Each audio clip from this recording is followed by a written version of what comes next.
नमस्कार दोस्तों, आप सभी लोगों का स्वागत है स्टडी ग्लोस पर और डेली करंट अफेयर के सेशन में आप सभी लोगों का स्वागत करता हूं। आज है 12 अक्टूबर और बहुत ही बेहतरीन करंट अफेयर को हम लोग शुरू करते हैं।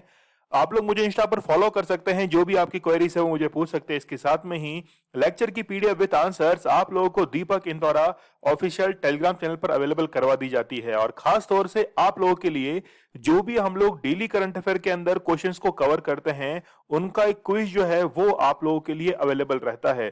तो ये क्विज तो आप लोगों को अटेम्प्ट करना ही है और यदि आप लोग अगस्त मंथ का करंट अफेयर रिवाइज करना चाहते हैं तो भी आप लोगों के लिए क्विज जो है वो अपलोड कर दिया जाता है। तो आप लोग अपने नॉलेज को टेस्ट कर सकते हो इस क्विज को अटेम्प्ट करके कि आपको कितना याद है अगस्त का करंट अफेयर। यहाँ न्यूज ऑफ द डे के अंदर हम लोग एक बहुत ही इंपॉर्टेंट रिपोर्ट के बारे में यहाँ पर डिस्कस करना चाहेंगे और वो रिपोर्ट ये कहती है कि जो चाइल्ड मैरिज है वो पूरे दुनिया के अंदर ग्लोबली 60 गर्ल्स जो हैं उनकी डेथ होती है। और यदि हम लोग साउथ एशिया की बात करें तो डेली बेसिस पर 6 गर्ल्स जो हैं उनकी डेथ हो जाती है।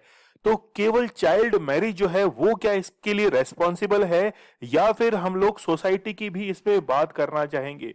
देखिए, सबसे ज्यादा जो चाइल्ड मैरिज के केस रिपोर्ट किए जाते हैं वो मैक्सिमम जो मिडिल स्टेट्स हैं, हम लोग बात करें एमपी, यूपी, राजस्थान, इनके अंदर सबसे ज्यादा चाइल्ड मैरिज जो है वो यहाँ पर केसेस रिपोर्ट किए जाते हैं। तो इसके लिए अब जिम्मेदार कौन है? क्या गवर्नमेंट को इसके लिए जिम्मेदार ठहराना ठीक होगा? देखिए, गवर्नमेंट को इसके लिए जिम्मेदार ठहराना बिल्कुल भी यहाँ पर ठीक नहीं होगा, क्योंकि गवर्नमेंट हमेशा से प्रयास करती है, योजनाएं ऐसी लागू करती है जिसमें चाइल्ड मैरिज जो है इसको रोका जाए। लेकिन सबसे पहले जो है इसकी शुरुआत जो है वो फैमिली से की जानी चाहिए, क्योंकि फैमिली जो है वो हमेशा फोर्स करती है चाइल्ड मैरिज के लिए। तो सबसे पहले फैमिली जो है इसको लिटरेट किया जाए इस बात के लिए कि ये जो है चाइल्ड मैरिज ये कहीं ना कहीं गलत है। और जब तक इसको एजुकेट नहीं किया जाएगा तब तक इस फैमिली को जो है वो समझ में नहीं आएगा। और एजुकेट करने के लिए सरकार की जो योजनाएं हैं उनको ग्राउंड लेवल पर एग्जीक्यूटिव्स के द्वारा एक अच्छे बेहतरीन तरीके से इंप्लीमेंट करने की जरूरत है। और फिर इसी काम के लिए जरूरत पड़ती है पीसीएस जो अधिकारी हैं और जो आईएएस ऑफिसर्स हैं उनकी जरूरत पड़ती है। तो जितनी भी सरकार की योजनाएं हैं उनको धरातल पर उतारा जाए। देखिए, चाइल्ड मैरिज जो है वो अब तक भारत के लिए एक समस्या क्यों बनी हुई है, ये अपने आप के अंदर एक सोशल इशू का एक सब्जेक्ट है।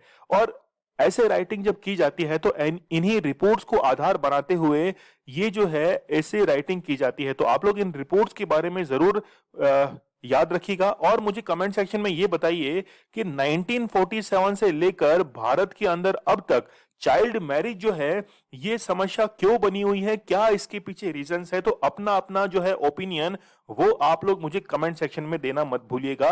और मैं कल भी जो है फिर इसके बारे में वापस से चर्चा करूंगा, तो आप लोग जो है अपने व्यूज को इसमें चेक कर सकते हैं। चलिए बढ़ते हैं हम लोग आगे।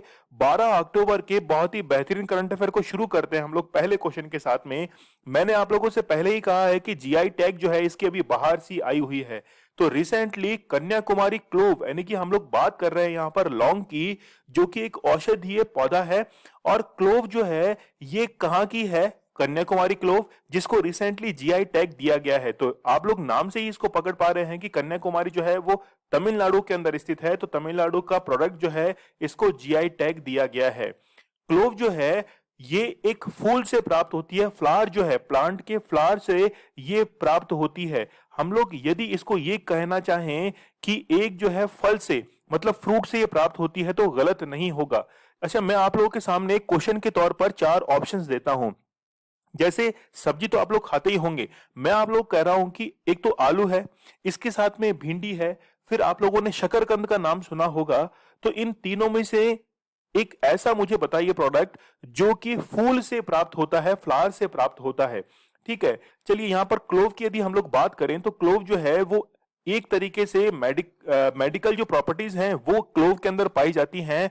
तो हम लोग कहें कि क्लोव जो है उसकी खोज के लिए ही जो विदेशी थे वो भारत के अंदर आए थे और मसाला निर्यात करने के लिए केरल, कर्नाटक, तमिलनाडु इनके तटों से उन्होंने फॉरेन के अंदर यानी कि अपने देशों के अंदर यहां से मसाले ले जाकर और फिर जो थे वो अपने देशों के अंदर बेचे थे। जैसे हम लोग काले मिर्च का हमेशा एग्जांपल देते हैं, तो लौंग जो है वो भी इनमें से ही एक प्रोडक्ट है। हम लोग बात करना चाहें लौंग द्वीप की, क्लोव जो आइलैंड है आप लोग जानते होंगे कि अफ्रीका का यानी कि ईस्टर्न जो पार्ट है वहां पर पेम्बा और जंजीबार ये दोनों आइलैंड है, और इनमें से ये जो जंजीबार आइलैंड है ये क्लोव आइलैंड के नाम से जाना जाता है, और नारियल की खेती जो है वो भी यहां पर सर्वाधिक होती है। तो यदि क्वेश्चन ये पूछा जाए कि विश्व में जो है ऐसा कौन सा आइलैंड है जो कि लॉन्ग द्वीप के नाम से जाना जाता है, तो जंजीबार या फिर पेम्बा जो है वो भी आप लोग एग्जाम के अंदर टिक कर सकते हैं। तमिलनाडु की यदि हम लोग बात करें, कैपिटल है चेन्नई, ये तो आप लोग को पता है। एम के स्टालिन जो है वो यहाँ के मुख्यमंत्री हैं, गवर्नर हैं R N Ravi, recently newly appoint किया गया है। चीफ जस्टिस जो है वो संजीव बनर्जी हैं। तमिलनाडु के 3 नेबरिंग जो स्टेट्स हैं वो कौन कौन से हैं, तो यहाँ पर हम लोग एक बार यहाँ पर देखना चाहेंगे कि तमिलनाडु के अंदर यहाँ पर आंध्र प्रदेश है, फिर है कर्नाटका, और केरल जो है ये क्या है, इसके नेबरिंग स्टेट्स हैं। इसके साथ में ही यहां पर लोकसभा सीट जो है वो 39 है, राज्यसभा सीट 18 है, असेंबली सीट 234 है। मेजर लेक्स आप लोग जरूर याद रखिए, बैरीजाम जो लेक है वो यहां पर स्थित है, ऊटी लेक, फिर कोडाई कनाल लेक यहां पर स्थित है, और फिर चंबर बकम जो लेक है वो यहां पर स्थित है। तो लेक्स के कई बार क्वेश्चन जो है वो एग्जाम के अंदर पूछे जाते हैं। पौंडीचेरी देखिए कि यहां पर आप लोग को पौंडीचेरी दिखाई दे रहा होगा, तो पौंडीचेरी एक ऐसा यूनियन टेरिटरी है, यानी कि भारत के अंदर एकमात्र ऐसा स्थान है, ऐसा यूनियन टेरिटरी है जो कि 4 पार्ट के अंदर और 3 अलग अलग स्टेट्स के अंदर बसा हुआ है। तो यहां पर पौंडीचेरी, और यहां पर आप लोग देख सकते हैं पौंडीचेरी का दूसरा पार्ट है, कौन सा है, कोडाई कुलम जो है वो यहां पर दूसरा पार्ट है। इसके साथ में ही यनम जो है वो आंध्र प्रदेश में आता है। तो ये तो हो गए 3 पार्ट, इसके साथ में ही केरल के अंदर भी एक पार्ट इसका आता है पौंडीचेरी का। तो टोटल 4 पार्ट जो हैं वो पौंडीचेरी के अलग अलग 3 स्टेट्स के अंदर डिवाइड है। ठीक है, तो कराईकल और पौंडीचेरी जो है वो तो आते हैं तमिलनाडु के अंदर, और इसके साथ में ही आंध्र प्रदेश में आता है यनम, और केरल के अंदर आता है माहे। तो आप लोग इन चारों पार्ट को अलग अलग याद रखिएगा। माउंटेन्स की यदि हम लोग बात करें तो पालानी mountains, Shevaroy mountains, Javadi mountains, इसके साथ में पंचमलाई और शिरोमलाई जो है वो यहां पर तमिलनाडु में स्थित है। हम लोग बात करें कैप कैमोरिन की, आप लोगों को पता होगा कि कैप कैमोरिन जो है वो काफी फेमस रहा है। कैप ऑफ गुड होप जो है वो अफ्रीका के दक्षिणी भाग को कहा जाता है, ठीक वैसे ही कैप कैमोरिन जो है वो भारत के दक्षिणी भाग को कहा जाता है, जो कि तमिलनाडु के अंदर स्थित है। मेजर पोर्ट्स यहाँ पर कोयम्बटूर है, ये तो आप लोग को पता ही होगा, यहां से आप लोग अच्छी तरह से देख सकते हैं। मदुरई का नाम यहाँ पर आ रहा है, तो भारत की जो कल्चरल कैपिटल है वो मदुरई के नाम से जानी जाती है। टॉप 5 जीआई टैग्स यदि हम लोग देखना चाहें तो सिक्किम के अंदर दाले कसुरानी चिल्ली जो है यानी कि मिर्च जो थी वो जीआई टैग इसको मिला था। झारखंड की खोबर और सोहराई पेंटिंग जो है इसको दिया गया था। मणिपुर के अंदर ब्लैक राइस काला चावल जो है चक हाउ भी इसको कहा जाता है। तमिलनाडु के यहाँ पे हम लोग देख सकते हैं कि पंच मृतम जो प्रसाद है यहाँ का उसको जीआई टैग दिया गया था। कश्मीर की सैफरन जो है, कश्मीर की केसर, उसको भी जीआई टैग दिया जा चुका है। अगला क्वेश्चन देखिए कि रिसेंटली आपको पता होगा कि प्रेसिडेंट जो हैं रामनाथ कोविंद, उनके द्वारा न्यूली 8 नए मुख्य न्यायाधीश अपॉइंट किए गए। तो यहां पर आप लोगों से पूछा गया है कि इलाहाबाद हाई कोर्ट के नए मुख्य न्यायाधीश जो हैं वो कौन बने हैं, तो राजेश बिंदल जो हैं वो न्यूली अपॉइंट किए गए हैं as a chief justice of Allahabad high court. और यहां पर न्यूज आप लोगों के लिए है कि 8 नए जजेस जो हैं वो चीफ जस्टिस ऑफ जो है उनके द्वारा रिकमेंडेशन पर प्रेसिडेंट के द्वारा इनको अपॉइंट किया गया है। तो यहां पर कौन कौन अपॉइंट हुए हैं कुछ हम लोग देख लेते हैं। राजेश बिंदल का तो मैंने आप लोग को बता ही दिया है कि भारत का सबसे बड़ा हाई कोर्ट है इलाहाबाद हाई कोर्ट, वहां पर इनका अपॉइंटमेंट हुआ है। इसके साथ में ही प्रेसिडेंट रामनाथ कोविंद के द्वारा 5 न्यू जजेस जो है वो राजस्थान हाई कोर्ट के अंदर, और यहाँ के सीजे जो हैं वो भी कुरैशी को अपॉइंट कर दिया गया है, जो कि पहले त्रिपुरा के चीफ जस्टिस थे, अब उनको कुरैशी को राजस्थान हाई कोर्ट का मुख्य न्यायाधीश बना दिया गया है। फिर हम लोग बात करें सतीश चंद्रा जो है ये कहां के, तेलंगाना हाई कोर्ट के मुख्य न्यायाधीश जो हैं वो अपॉइंट किए गए हैं, क्योंकि हिमा कोहली जो हैं इनको सुप्रीम कोर्ट के अंदर अपॉइंट किया जा चुका है। ठीक है, फिर इसके बाद में देखिए कि जस्टिस ऋतुराज अवस्थी जो है is new chief justice of Karnataka high court. तो ये न्यूली अपॉइंट जो चीफ जस्टिस हैं इनको आप लोग जरूर जहन में रखिएगा। राजेश बिंदल अपॉइंट किए गए हैं इलाहाबाद हाई कोर्ट के अंदर, और राजेश बिंदल जो है वो अंबाला, हरियाणा के अंबाला शहर के अंदर इनका जन्म हुआ था और इससे पहले ये जम्मू कश्मीर के अंदर भी अपनी सेवाएं जो है वो दे चुके हैं। तो यहाँ पे हम लोग देख सकते हैं कि जम्मू कश्मीर हाईकोर्ट में कार्यवाहक मुख्य न्यायाधीश के पद पर भी ये कार्यरत हो चुके हैं। टॉप 5 जस्टिस की हम लोग बात करें तो आसाम के जो चीफ जस्टिस हैं वो सुधांशु धूलिया है। Chief justice of Andhra Pradesh अरूप कुमार गोस्वामी हैं। बिहार के जो है वो संजय करोल हैं। पंजाब के हैं रविशंकर झा और मेघालय के हैं क्या, विश्वनाथ सोमदर। तो चीफ जस्टिस आप लोगों को जरूर याद रखने हैं।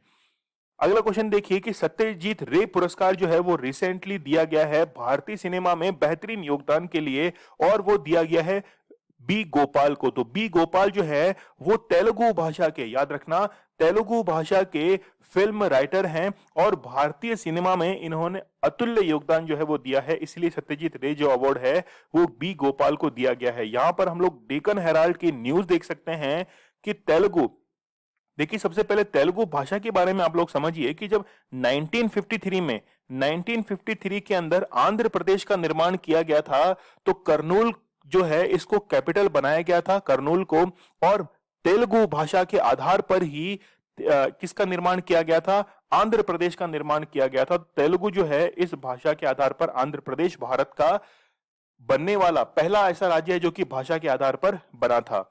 चलिए यहां पर आप लोग देख ही चुके हैं इस चीज के बारे में, मैंने बता ही दिया है। एसडीजी सस्टेनेबल डेवलपमेंट गोल जो है प्रगति अवार्ड ये शेख हसीना को दिया गया था जो कि बांग्लादेश की प्रधानमंत्री हैं। इसके साथ में ही Ramkrishna Bajaj memorial global award जो है वो गौतम अडानी को दिया गया था।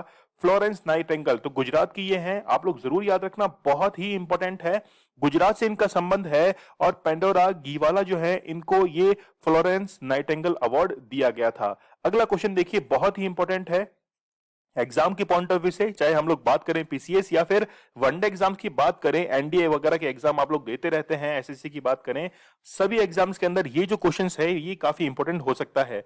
देखिए रिसेंटली हैंडले पासपोर्ट इंडेक्स जो है वो रिलीज किया गया है Q3 के लिए 2021 में। इसमें भारत की जो रैंक है वो है 90, जबकि इसमें जापान जो है वो अभी भी फर्स्ट पोजीशन पर बना हुआ है। जापान का पासपोर्ट जो है वो सबसे ज्यादा, यानी कि सबसे ज्यादा देशों के अंदर विदाउट एनी वीजा, या हम लोग कहें कि वीजा ऑन अराइवल की फैसिलिटीज जो है वो जापान के नागरिकों को मिल जाती है। तो सबसे पावरफुल पासपोर्ट जो है वो जापान का है। यहां पर हम लोग देख सकते हैं कि जब आप लोग ऑफिशियल साइट जो है हैंडले एंड पार्टनर्स की, इसको आप लोग सर्च करेंगे तो यहां पर आप लोग रैंक जो है वो रिसेंटली यहां पर शो की जा रही हैं और वहां पर आप लोग इसको डाउनलोड भी कर सकते हो। यहां पर बहुत ही बेहतरीन बात आप लोगों के लिए है कि भारत जो है वो अकेला इस 90 रैंक पर नहीं है। भारत के साथ में गैबॉन, इंडिया, तजाकिस्तान जो है, 3 देश इस कैटेगरी के अंदर हैं और स्कोर रहा है भारत का 58। पाकिस्तान के क्या हालात हैं वो भी हम लोग देख लेते हैं। तो पाकिस्तान जो है वो 113 पे है। तो हालात जो हैं वो बद से बदतर बनते जा रहे हैं पाकिस्तान के। टॉप 3 कंट्रीज को भी देखना जरूरी है। जापान फर्स्ट पोजीशन पर है, इसके साथ में सिंगापुर जो है वो सेकंड पोजीशन पर, और थर्ड पोजीशन पर 2 कंट्रीज हैं, एक तो है साउथ कोरिया और फिर है जर्मनी। तो ये इंडेक्स जो है वो काफी इंपॉर्टेंट है, जरूर याद रखिएगा। ठीक है, ये मैं आप लोगों को बता ही चुका हूं, जापान है, सिंगापुर है, जर्मनी है। फिर Pakistan passport once again ranks among the worst country in world. तो पूरे विश्व के अंदर सबसे ज्यादा जो खराब स्थिति है वो पाकिस्तानी पासपोर्ट की बताई जा रही है। ठीक है, होना भी चाहिए। अब देखिए आगे कि यहां पर कि पासपोर्ट की बात जब हम लोग कर रहे हैं तो पावरफुल पासपोर्ट जापान का है। क्या रीजन है इसके पीछे? तो the number of countries a passport holder can visit without any prior visa, यानी कि वीजा ऑन अराइवल की फैसिलिटी उसको प्रोवाइड कराई जाएगी। And how strong their passport, तो उसका पासपोर्ट जो है वो कितना स्ट्रॉन्ग है। स्ट्रॉन्ग से मीन्स आप लोग समझ चुके हैं कि वीजा जो है वो कितना इजीली मिल जाता है, या वीजा ऑन अराइवल जो है वो कितनी आसानी से दिया जा सकता है। इसी को हम लोग स्ट्रॉन्ग पासवर्ड की कैटेगरी में रखते हैं।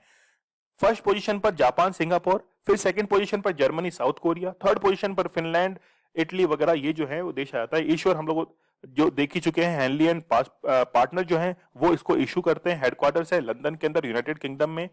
फिर यहां पर देखिए, यदि हम लोग क्वार्टर सीरीज 2 की बात करें तो उसमें भी जापान जो था वो फर्स्ट पोजीशन पर था, लेकिन इंडिया की रैंक क्या है, 84 पर थी। क्वार्टर 1 के अंदर जो था वो जापान कौन सी पोजीशन पर था? फर्स्ट पे था, लेकिन इंडिया की जो रैंक है वो 85th है। लेकिन अब जो है वो भारत 90 रैंक पर पहुंच चुका है। मतलब हम लोग कह सकते हैं कि भारत की जो स्थिति है वो काफी डाउन पहुंच चुकी है। तो पहले 84, 85 और अब 90 पर।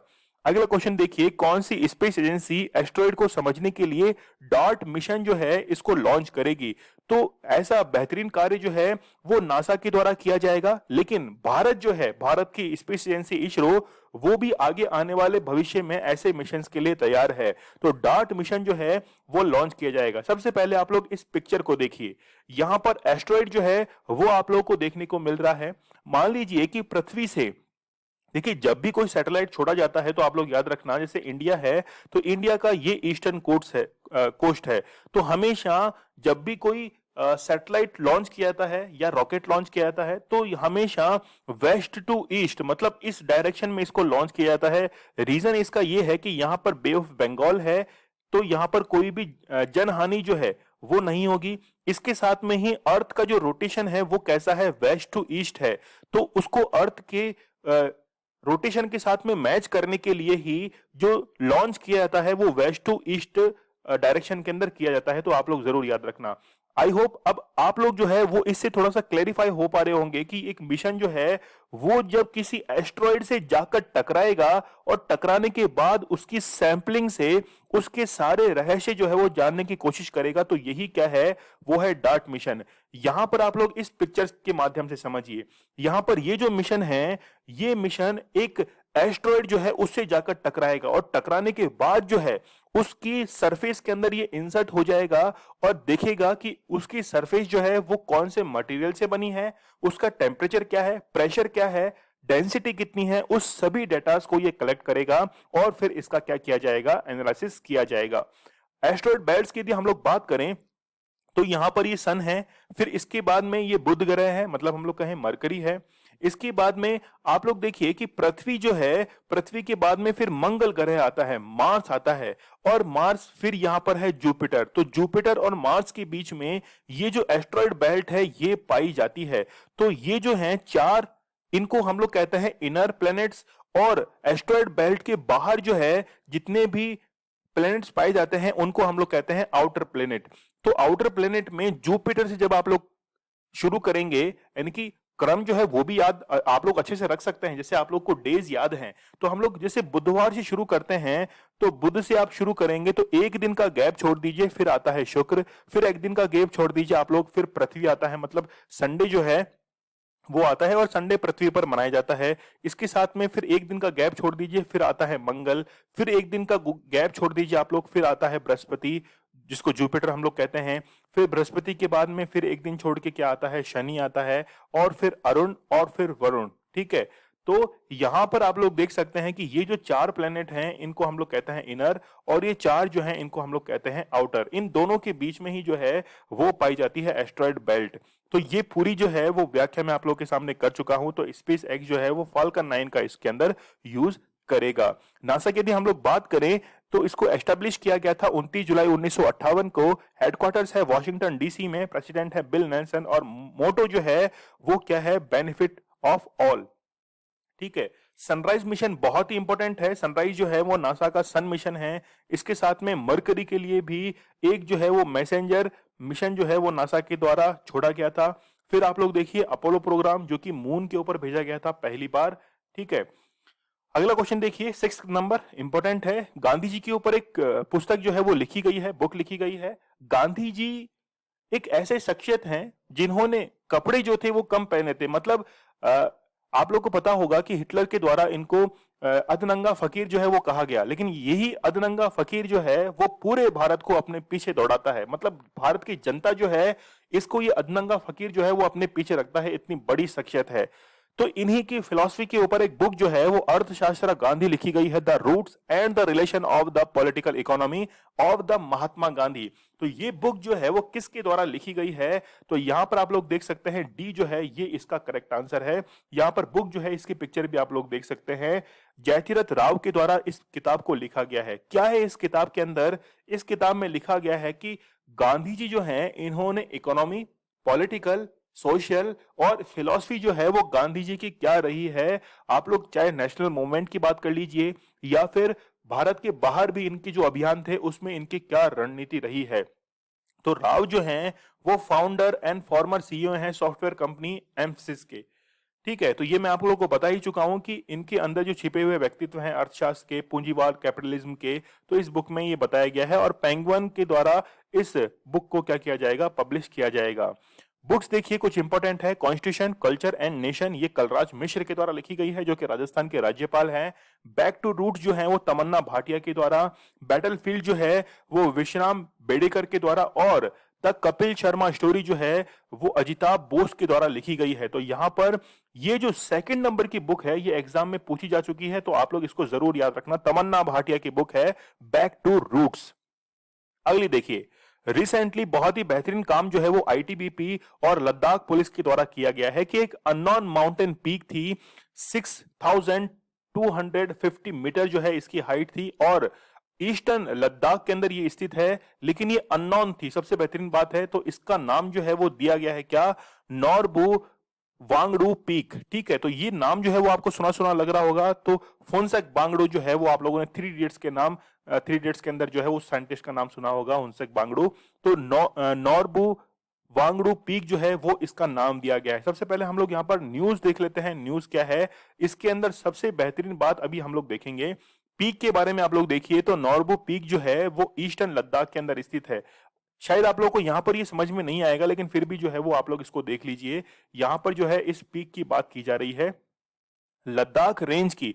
देखिए काराकोरम जो रेंज है, काराकोरम, लद्दाख, जास्कर, ये जो है वो किसके अंदर काउंट होते हैं, ये काउंट होते हैं। देखिए काराकोरम रेंज जो है वो तो आपके ट्रांस हिमालय के अंदर काउंट होती है और ट्रांस काराकोरम रेंज के अंदर ही केटू जो है वो पर्वत स्थित है। तो केटू जो है वो हाईएस्ट माउंटेन पीक है हिमालय की। यदि सबसे ऊंची चोटी को पूछा जाए तो आप लोगों को करना है क्या, एवरेस्ट करना है। ठीक है, हिमालय की सबसे ऊंची चोटी। लेकिन भारत में स्थित सबसे ऊंची चोटी कौन सी है, केटू है।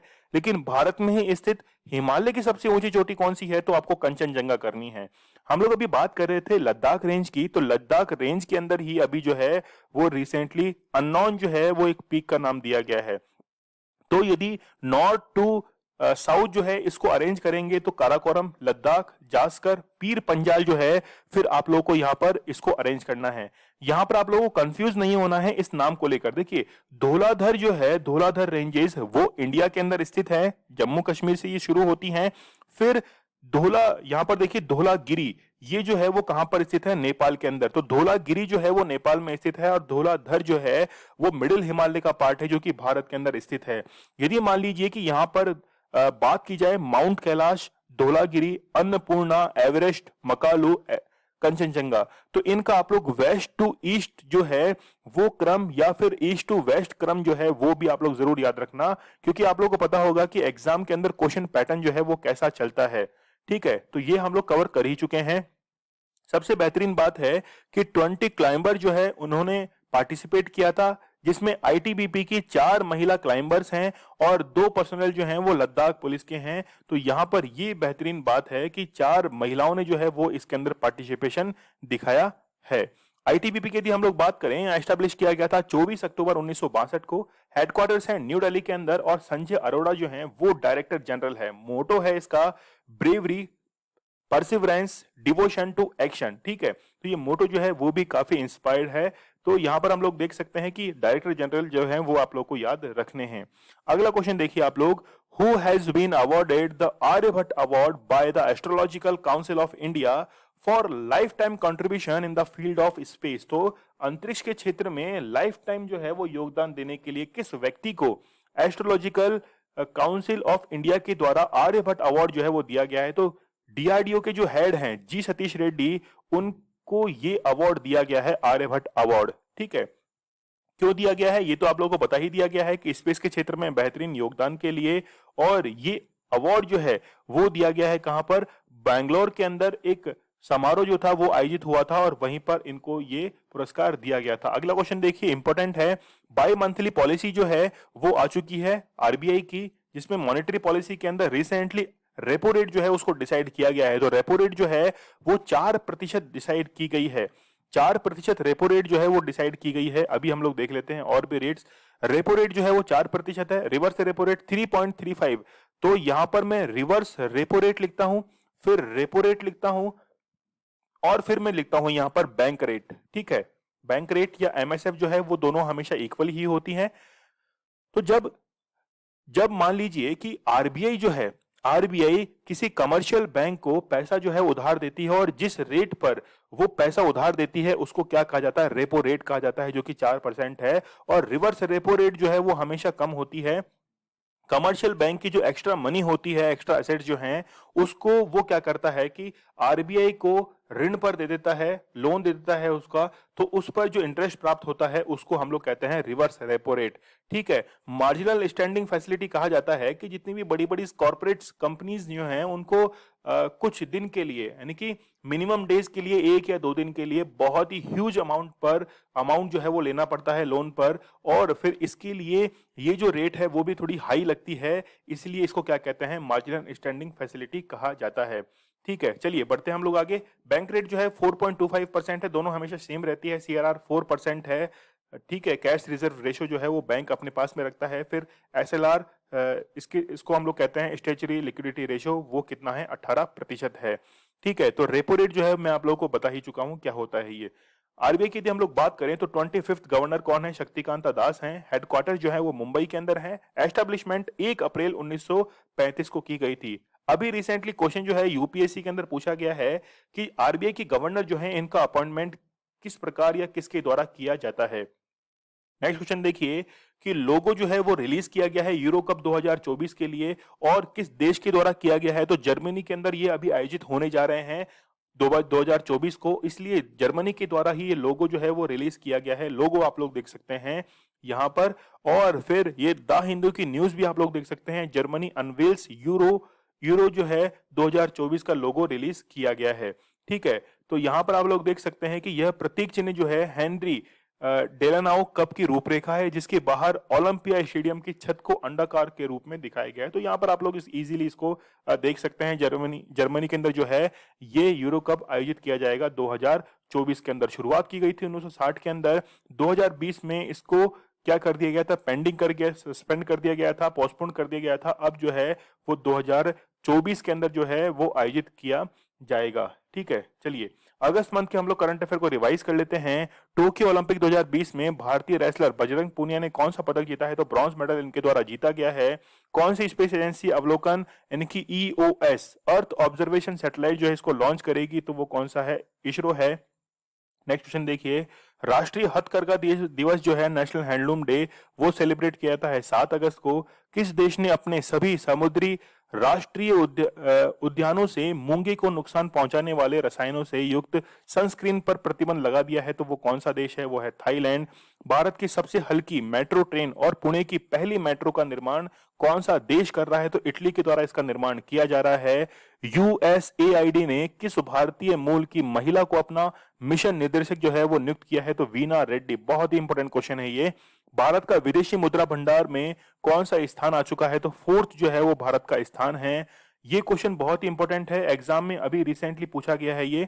भारतीय प्राणी सर्वेक्षण जो है, जूलॉजिकल सर्वे ऑफ इंडिया, इसकी पहली महिला अध्यक्ष जो है वो धृति बनर्जी को अपॉइंट किया गया है।